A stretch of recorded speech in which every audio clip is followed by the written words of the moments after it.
What is up, y'all? It's your girl, Brand New, and honey, I am back in the building. And this time, honey, I'm back with a video, honey, from one of my favorite YouTubers, honey, Mr. John DeMartini. I love John DeMartini, you guys, because he is a powerful motivational speaker. He inspires me to, be more realistic about my life. He has definitely helped me to put my priorities in life in perspective. Honey, he has this video that's called The Source of All Your Suffering. I would like to play some of that audio for you guys, and I will be in and out with my commentary. You guys are going to love this. Real objective is embracing both sides. A fantasy is searching for one side. And the greater our fantasies that we seek in life, the more nightmarish our life becomes.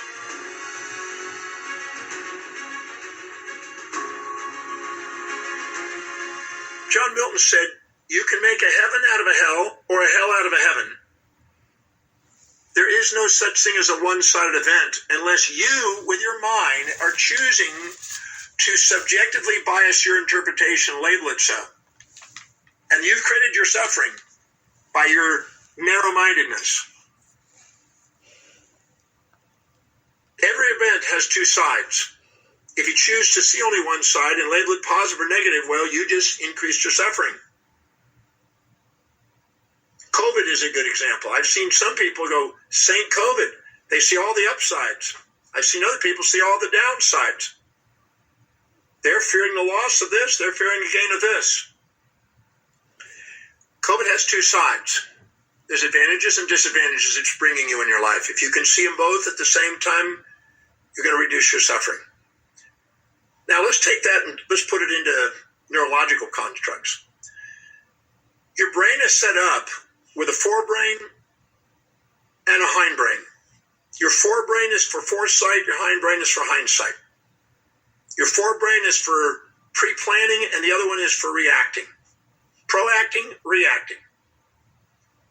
The forebrain has an executive center for governing down the impulse and instinct of seeking and avoiding, and keeps you objective. Objectivity means neutral-minded. So if you're living in your executive center, you're more resilient, more adaptable, you're more present.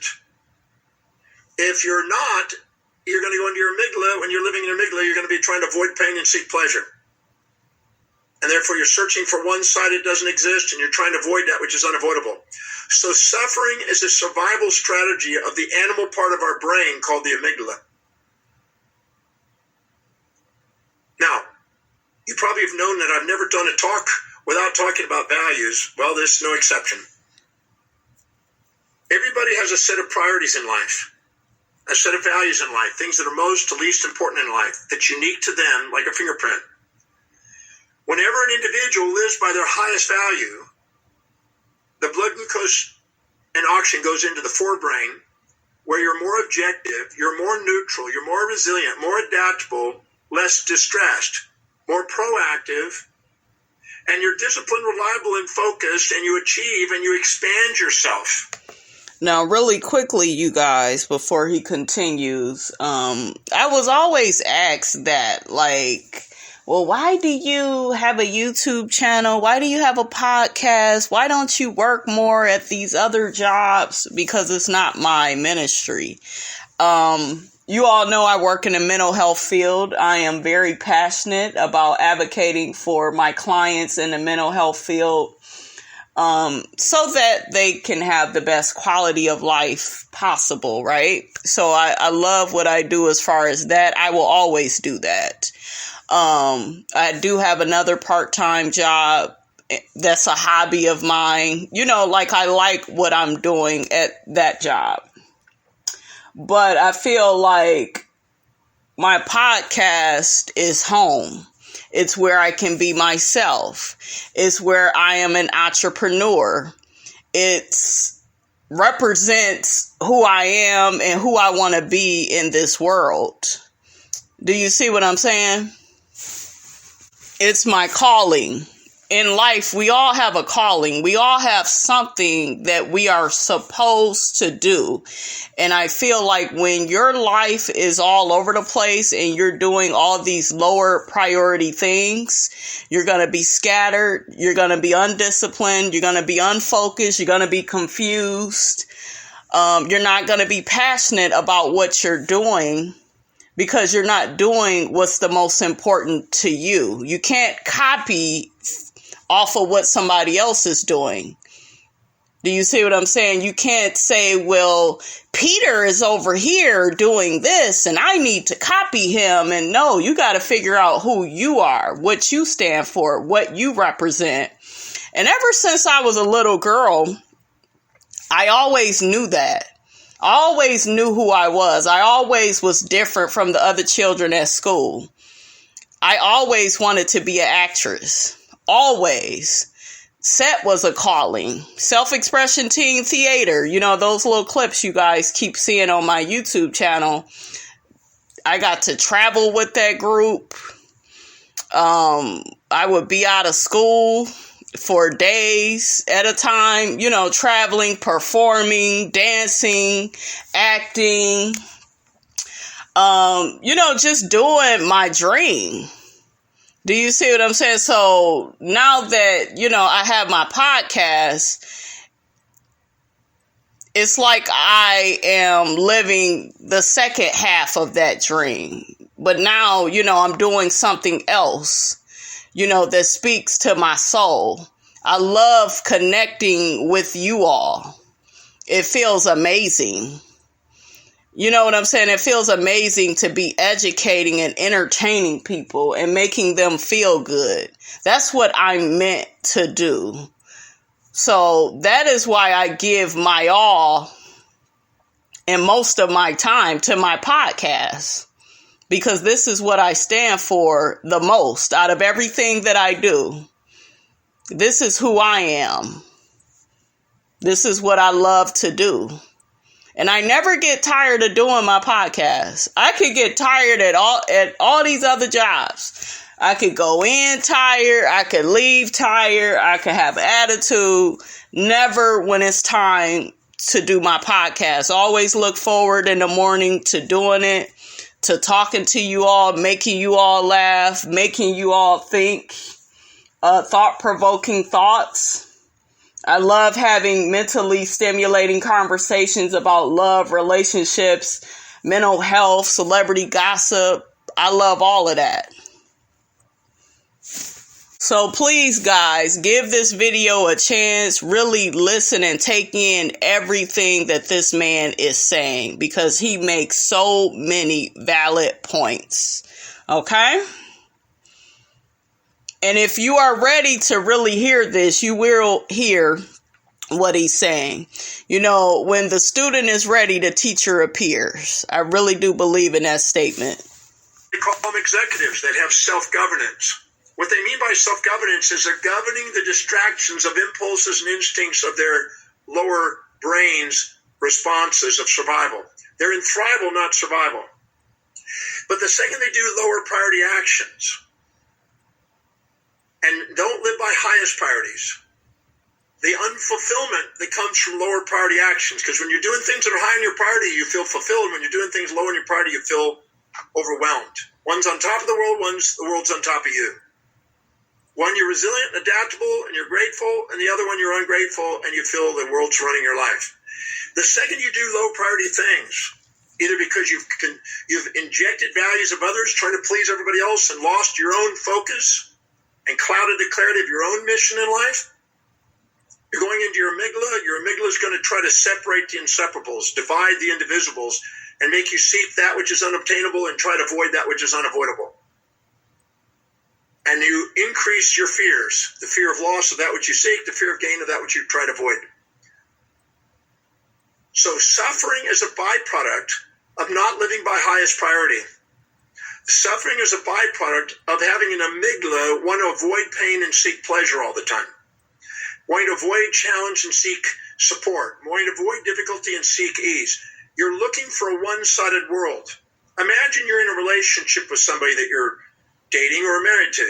And imagine you only want support, never challenge, only want kind, never cruel, only want nice, never mean, only want positive, never negative, always want peaceful, never wrathful, always want considerate, never inconsiderate. You want a one-sided reality. I guarantee you're going to suffer in that relationship because you have an unrealistic expectation on a human being to be one-sided, which they can't be. If I said to you, you're always that way, one-sided, always positive, never negative, your own BS meter would go off and go, no, that's not true. And you'd immediately think of the time when you were the other side. Your intuition is always revealing the side that you're unwilling to face, you're unconscious of, to put on a facade of that you're proudly one side. A moral hypocrisy that you're going to be one side. There is no human being one-sided. There is no real hero that hadn't got a hidden villain. There's no villain that doesn't have a hidden hero. Come on, baby. So if you have an unrealistic expectation to look for one side and try to get only one side and get rid of the other side, you're going to end up suffering. And that is what I told so many of you all through the years on this YouTube channel. A lot of y'all be, well, you cursing, you're mean, and everybody is mean. You just don't see it. They don't want you to see that. Okay, a lot of people, they are not really themselves on YouTube. They want to present only one side, only being nice all the time, only acting like this, and I don't curse, and I don't say this, and I don't do that, and then they want to look down on other people and throw jabs at other people that do curse, that are free-spirited, that are no nonsense, that just tell it like it is. Because life's not going to give you that. You only have certainty when you embrace both sides of life. If you love your spouse or the mate you're with, you're going to have things you like and things you dislike, things you admire and things you despise, and things you're attracted to and things you're repelled from, things you wish was the same and never change, and things you wish would be different. You're going to get both sides. You'll not even be able to look in your mirror and look at yourself and think one-sided. You have times when you build yourself with pride and times you beat yourself down with shame. You are both-sided. They're both-sided. World's both-sided. A real objective is embracing both sides. A fantasy is searching for one side. And the greater our fantasies that we seek in life, the more nightmarish our life becomes. I always say depression is a comparison of your current reality to a fantasy you're addicted to. Suffering is an addiction to this fantasy joy life that you're hoping for. I gave that up at age 30. I'm not interested in the hedonistic pursuit of one-sidedness. I'm not here to be positive all the time. You're going to beat yourself up trying to be one-sided and expect the world to be one-sided. And pray to some anthropomorphic deity that one-sided world's going to happen. Well, that's delusion. That's right. It's been shown that biologically that we require both support and challenge to grow. The entire ecosystem has prey and predator. Support for prey, you eat, anabolic. Challenge, predator, being eaten, catabolic. Your autonomic nervous system has both sides. Your brain has set up for both sides. Your breathing mechanism is set up for both sides. Your entire physiology is set up to master life. If you got prey without predator, you'd end up being gluttonous and fat and not fit. If you got predator without prey, you'd be emaciated and starved and not fit. But you put the two together, you get maximum performance and fitness. If you go out and run and expect to have fitness without a little exercise and challenge, not going to happen. You need a balance of opposites. Nature has the pair of opposites. This has been written since the time of Heraclitus, Parmenides, great philosophers. It's nothing new, and Pythagoras wrote about it. Who predecessored him? Them. So Galen, the great physician, knew that you had to balance these pairs of opposites for wellness. So the number one source of your suffering is the pursuit of that which is unobtainable and trying to avoid that which is unavoidable. The idea of the amygdala response, the survival response, and please get this, and hope you write this. The suffering is your feedback to let you know you're not living by highest in priority. See, your identity revolves around what your highest priority, whatever your highest value is in life, the thing that's most important to you, your identity revolves around it. Mine is teaching. I'm a teacher. Whatever's highest on your value or identity revolves around, and that's where your authentic self is expressed. And so if you live by priority and you fill your day with the highest priority actions and you're most authentic and you delegate the lower things and stick to the thing that's most meaningful and most inspiring to you, most meaningful to you, and most authentic to you, every symptom in your life is pointing you back to authenticity. Come on, baby. This man is speaking a word, honey. Come on. Trying to point you back to embrace both sides. You want to be loved and appreciated for both sides. Mm-hmm. You don't want to be loved only for one side. And I'm going to tell y'all really quickly, let's speak on narcissistic men. I had a narcissistic man tell me a long time ago, you know what, you just don't seem like the type of woman that's sweet, all the time. You don't seem like a nice person. No person is nice all the time. Okay? So he had a very unrealistic expectation of me.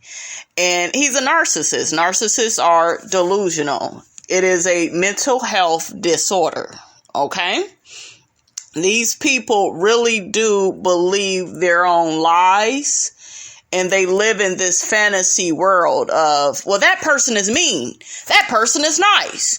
That person is funny. Like no one person is one thing. We all have times when we are mean. We all have times when we are nice. And I get called mean all the time because I just say shit how it is. And people that live a lie, they are allergic to the truth. Okay? This is anybody else. So the moment you live by your highest priority and wake up your executive function and start being objective and living by what's truly meaningful to you, you're more resilient and you can embrace both sides of your life. And you'll realize that if you get cocky, you automatically get humbled and criticized by society to bring you back in equilibrium.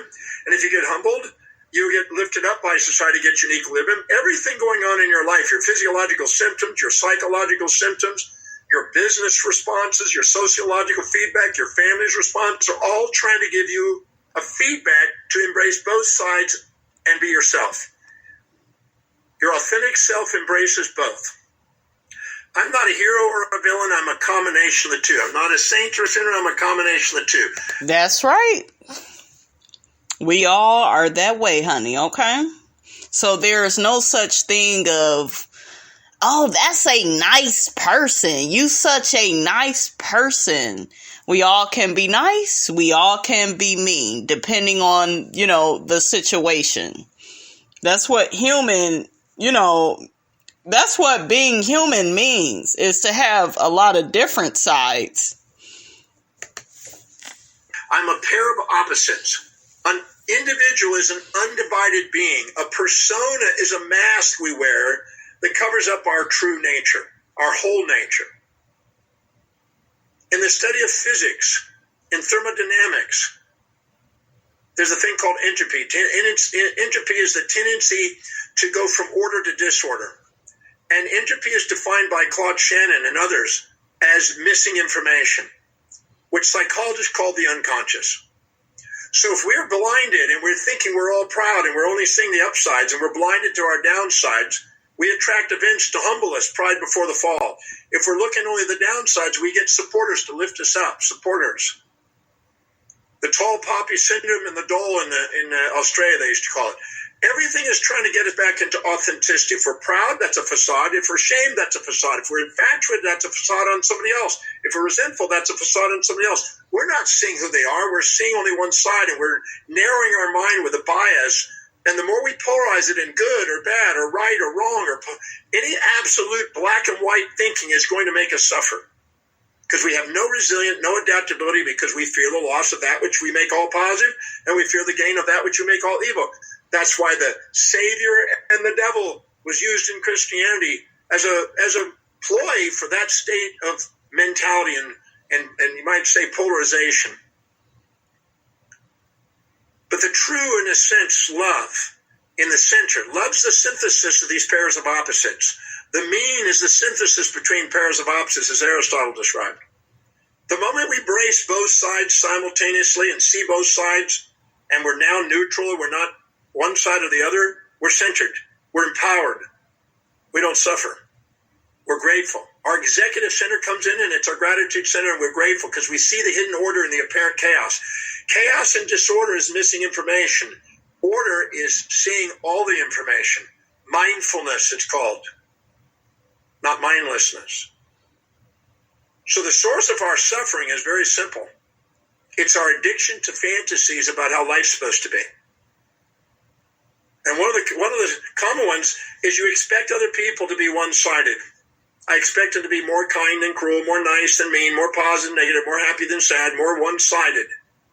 And you're not prepared for the other side, and when it hits you, it smacks you. And anytime you're addicted to one side and the other side smacks you, you have distress. And distress is the suffering that is there to try to let you know that you're holding on to an unrealistic expectation and fantasy about how life's supposed to be. Come on, baby. And it's not your enemy. Suffering's not your enemy. Suffering smashes to pieces the fictions that you're running your life by and gets you grounded into the reality about how life is. And the magnificence of the way life is far greater than the fantasies you'll impose on it. So suffering is a biological mechanism that we create in our mind when we strive for unrealistic expectations of one-sidedness. Or we expect other people to live in our values. They can't live in our values. We have our values. They have their values. They can only live in their values. So if you expect them to live in your values, you're going to end up suffering. And really quickly, I look at that in terms of family. There have been many of family members, you guys, where I just did not want them in my world. You know, once I became an adult, I wanted like nothing to do with certain people. You all know that I had to get rid of my mother. I just felt like we didn't share the same values. She wanted me to live a 9-to-5 life, and I don't think she wanted me to have a man in my life. You know, when you are around certain family members, they want certain things for you that is reminiscent of their life, right? And I didn't want that. I remember when I first had my child, I'm the type of person when I have birthday parties for my child, I only want a small group of kids there. I'm not one of these people where I need 20, 30 kids there, parents, baby daddies everywhere. It's about my damn child, you know, her having a good birthday party. That's what I care about, okay? Not, you know, all these other, you know, people being there. And you know how certain adults, you know, they take over, you know, the child's birthday parties and makes it about them. And I remember, you know, I had an issue in my family, and it really caused a major divide, and it just really let me know, wow, my values are very different from that of the people in my families, you know, cousins and aunties. And because the way that a lot of families roll is they like to do things in a traditional way. And if you guys know anything about me, I'm very non-traditional, and I'm very specific about what I like and what I don't like. And less is always best for me. And I remember that is when I fell out with a lot of my different cousins, because they came from a big family. So they, you know, when they see a birthday party, they like, well, let's invite everybody and da-da-da-da-da. And I want all these people there. And, you know, I got a lot of pushback because I'm not like that. But see, you got to respect people for who they are. They could never respect and accept me for who I was. That's why I had to get rid of them. You know, we don't need to be in each other's lives. And there's always conflict and drama because you can't accept me for who I am. I can accept you for who you are, but you can't give it back to me. I'm not interested, you know, in any type of one-sided relationship where those people benefit and I don't, you know. Because you now expect them to be living and supporting your values, not challenging your values. Again, another fantasy. Or you expect yourself to be one-sided, or you expect yourself to live in somebody else's values. When you're infatuated with somebody, you tend to sacrifice to be in their values. Eventually, you get resentful to that to get your own values back, and you learn that doesn't work. because then you end up suffering, trying to lose yourself, trying to be with somebody else. And that's what a lot of codependents do with narcissists. They don't have a sense of self. They make their whole life about a narcissist and how great he is, and he's this and he's that. You know, they have this fantasy about how this man is. I literally know a woman that, you know, lived her life like this, put this man on a pedestal and everything. Then, as soon as she got with him, she's being cheated on, lied to, dogged out. She was helping him cheat on his girlfriend. Yeah. And then wanted to cry wolf and be like, well, why he cheating on me, bitch? That's your karma. Remember, you helped him cheat. Right now you mad he cheating on you? That ain't how that go. Okay? A lot of people don't know that, but when you play with fire, you go get burned. And you got to be a big girl. Put on your big girl panties. You can't be out here starting shit with people, disrespecting people, and think that that disrespect ain't gonna make its way back to you. Who you thought you was? You know? So I have seen it, you guys, with these narcissists and these codependents. And I know this other lady as well. Put her man on a pedestal. The man did the same damn thing. And they will stay with these men for years and call it love. And, oh, I just love him. No, you don't know how to be by yourself. You don't love yourself. Any woman that can't stand alone without a man and don't know who she is outside of a man, okay, that's a weak woman. It is. You got to know who you are before you even get into a relationship. And you're going to have different times in your life where you may doubt yourself, or you may feel like, you know, you're not making the best decisions. All of that is a part of being human. You see what I'm saying? But yeah, it's a lot of codependent women, you know, out in the world putting these damn narcissists on pedestals. And then as soon as the man is not the way that they thought he would be, then it's, oh my God, he's treating me so horribly and I'm the victim. And you're not no damn victim. You're a participant. Okay? Don't nobody feel sorry for you. Or trying to get other people living your values and trying to, you know, get rid of them so you can be yourself.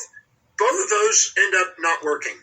And they create symptoms to guide you back into authentic state where you have equanimity within yourself, neither pride nor shame, and equity between yourself and them, neither infatuation, resentment. You just get to see them for who they are, the totality. And people deserve to be loved for who they are. That's what you want. That's what they want. Mm-hmm. The mastery of that is the mastery of living in a state of appreciation for life. Mm-hmm. And I believe that all the suffering is nothing more than trying to get us back to that awareness. Yeah. It's not our enemy. It's our friend. That's right. It's guiding us back. It's helping us break our fictions in life and get down to the facts, the objective facts about how life really is. And really, the truth is, there's two sides. That's right. So when you finally get to the realization of that and quit running the racket and the story of being the victim of history, you start to become master of destiny. That's right. And the master of destiny is somebody who's prioritized, living by objectives, setting plans, mitigating risks, calming down the impulses and instincts of the animal nature and staying inspired, kind of like the Stoics of Marcus Aurelius described in his times, and allowing us to go on and do things that are really executive function, do something extraordinary. And then when we live by our highest values, we're most unique, we're most original, most authentic. And that is why I am the way I am, honey, on the brand new 715 channel. Because, honey, it's authentic over here. We're not putting on no show for you. It's not a facade. I'm not being fake. I'm telling it like it is, honey. Okay? And we make the biggest difference. Because when the second we try to live in other people's values and live in the fantasy of moral hypocrisies, we automatically go through our suffering to get us back to authenticity. We can't make a difference fitting in. We make a difference standing out. And honey, Miss Robinson always stands out. You make sure you stand out, okay? The way we stand out is to live authentically according to what we value most and learn the art of communicating, whatever that is, in terms of other people's needs and values. And if we fill our day with challenges that inspire us, it doesn't fill up with challenges that don't. Come on, baby. Oh, Lord. John D. Martini, honey, Miss Robinson, just love you so much. That man is so wise. But anyways, you guys, I'm going to end the video right there. Make sure you like, comment, and subscribe. I am your girl, Brand New, and I will check you guys out in the next video.